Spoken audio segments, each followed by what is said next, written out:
Well, that's bad enough, but it's more than that. If liberation theology grew out of an attempt by Pope John the 23rd to revive the Gospels, there's a history of Christianity. First 3 centuries of Christianity, it was a radical pacifist religion, which is why it was persecuted. It was the religion of the poor and the suffering. Jesus was a symbol of the poor and the suffering. That's what the cross was. In the 4th century, it was taken over by the Roman Empire.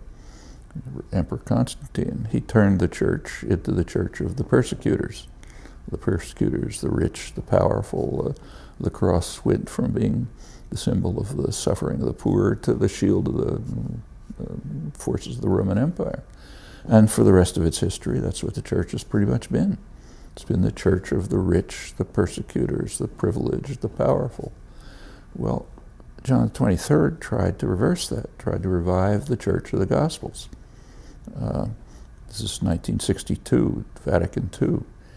The U.S. responded immediately with extreme violence. This was a heresy. The church was taking up the lesson of the message of the Gospels.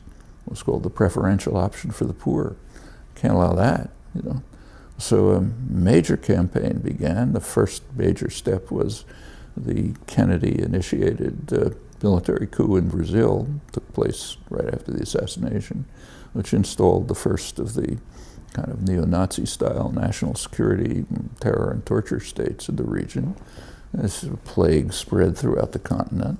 It included Pinochet in Chile, the Argentine killers and torturers, maybe the worst of all of them, Reagan's favorites, Uruguay, all through the continent.